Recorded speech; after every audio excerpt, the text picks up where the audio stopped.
Les amis, j'espère que vous allez bien et bonjour. Pour notre belle recette émincée, nous aurons besoin d'une belle tige de poireaux, des céleris dont nous utiliserons les feuilles et les tiges. Nous allons utiliser également une belle branche de basilic pour parfumer notre viande, ainsi que 2 poivrons verts, du gingembre frais, de l'ail, des piments jaunes, ainsi que 2 oignons et des tomates bien fraîches et pas trop mûres.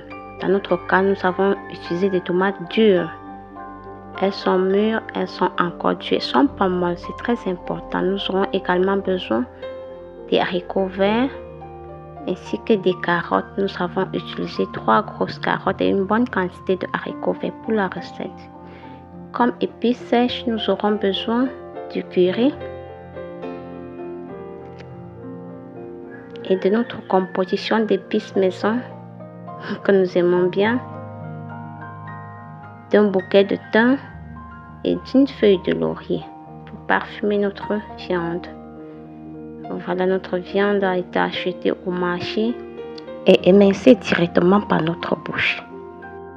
Dans un saladier, nous renversons notre viande à laquelle nous rajoutons un peu de sel. Nous malaxons correctement notre viande qui sera par la suite rincée et réservée. Nous avons utilisé pour la recette 500 g. Après avoir nettoyé notre plan de travail, nous commençons par hacher un peu grossièrement nos branches et tiges de persil et nous les réservons pour la suite de la préparation. Nous poursuivons avec notre belle tige de poireaux. Nous l'avons dit précédemment que les poireaux devaient être utilisés entièrement, dont la tige blanche ainsi que les feuilles. Vous pouvez procéder différemment pour réaliser cette recette chez vous. Il y a plusieurs possibilités. Il y a différentes façons de réaliser cette recette. Et le résultat est toujours aussi satisfaisant. Là, je vous présente la façon la plus simple dont je procède pour réaliser ce plat. Surtout quand je suis trop fatiguée, je suis pressée et que je veux qu'on mange quelque chose de bon. J'ai plusieurs autres façons de réaliser ce plat dont je vous présenterai très prochainement dans des vidéos. Je mets assez de feuilles vertes pour avoir une bonne texture et aussi du bon goût. Sans toutefois tarder, nous allons nettoyer les haricots verts. Nous enlevons les extrémités et nous les cassons en 2 pour les tiges qui sont un peu longues. Pour celles qui sont courtes, nous conservons uniquement après avoir enlevé les extrémités. Et une fois ce travail terminé, nous réservons et passons au nettoyage des carottes. Nous allons utiliser ces 2 ustensiles de cuisine pour faire le travail. Nous nettoyons correctement nos carottes. Une fois les carottes nettoyées, nous nettoyons le plan de travail et nous les découpons en bâtonnets pour avoir une bonne présentation dans notre assiette.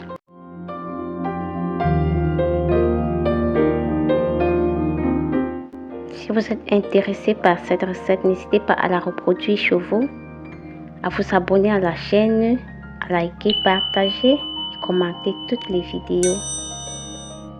Nous passons ensuite au nettoyage et à la découpe de nos poivrons. Nous les épipennons et les découpons en leur donnant à peu près la même forme que les carottes. Ceci dans le but que tous les ingrédients découpés soient présentés de la même façon.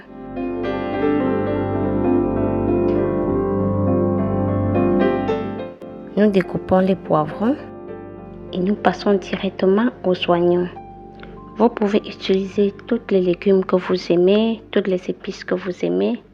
Là, ce que je vous ai présenté, c'est ce que j'utilise régulièrement. Parfois, j'utilise aussi des concombres, des courgettes, parfois un peu de feuilles de chou blanc. Donc, chacun doit se sentir libre de mettre tout ce qu'il veut dans ses émincés de bœuf. Voilà, nous réservons et passons aux tomates. Les tomates, elles aussi, nous allons les découper de la même façon que les poivrons. Pour moi, c'est le but d'avoir un beau visuel une fois la recette terminée. Je remercie déjà tous ceux et celles qui se sont abonnés à ma chaîne, qui like, qui partagent, qui commentent mes vidéos.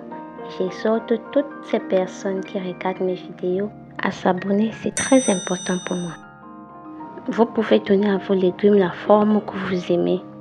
Chacun doit se sentir libre et faire ce qui lui plaît. Voilà nos ingrédients déjà bien apprêtés. Passons directement à la cuisson. Dans une casserole, nous mettons un peu d'huile et nous rajoutons notre viande. Nous rajoutons également nos feuilles de laurier et notre bouquet de thym. Nous laissons notre viande mijoter et libérer son jus. Nous rajoutons notre branche de basilic. Nous recouvrons la marmite. Quelques instants après, nous revérifions notre viande et nous voyons que la cuisson évolue très bien.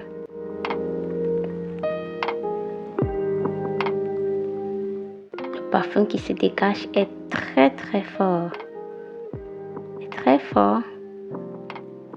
Et nous allons enlever nos branches de thym car nous n'en avons plus besoin à cet instant avant d'ajouter nos oignons que nous laissons cuire pendant quelques minutes. Ensuite, nous ajoutons les poivrons ainsi que les poireaux et les céleris. Nous rajoutons les carottes et les haricots verts que nous allons bien griller. Ceci pour garder le côté croquant à la fin. Que les carottes ne soient pas molles, les haricots verts non plus.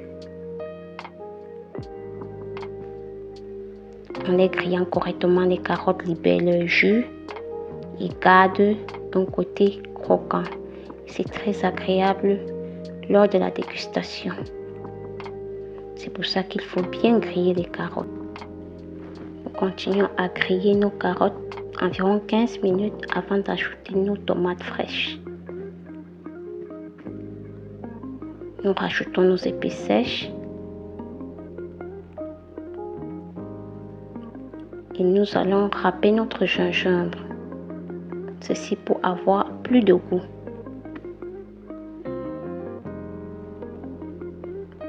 Et nous avons haché l'ail que nous ajoutons également. Nous allons aussi rajouter notre sauce tomate maison. Moi, je la confectionne toutes les 2 semaines. C'est très important et ça sauve vraiment la vie pendant qu'on fait la cuisine. Ça nous fait gagner énormément en temps. Nous la recouvrons, nous la laissons mijoter et comme vous pouvez le voir en image, l'eau a déjà bien séché et nous rajoutons du sel, un peu d'eau, environ 500 ml d'eau. Là, vous avez vu, nous n'avons pas mis de cube puisque nous ne consommons pas du cube. Si vous consommez du cube, vous le mettez et nous n'oublions pas nos piments. À ce niveau, nous mettons de l'huile pour laisser notre nourriture bien mijoter. 30 minutes après, regardez le résultat. L'eau a déjà bien tari, mais nous allons encore laisser pour une quinzaine de minutes avant d'arrêter le feu. Mais si vous aimez vos émincés avec du jus, vous pouvez arrêter le feu à ce niveau. Mais pour moi, je préfère que l'eau tarisse encore un peu. J'aime bien ça comme ça. J'aime voir mes émincés un peu secs et brillants. Juste avec de l'huile et un peu de sauce. Voilà le résultat final. J'espère que cette vidéo vous a plu. N'oubliez pas de vous abonner, de liker, de commenter. Et surtout partager la vidéo autour de vous. Voilà le résultat. Je vous retrouve très prochainement avec une nouvelle recette sur notre chaîne de partage. Portez-vous bien. Bye bye.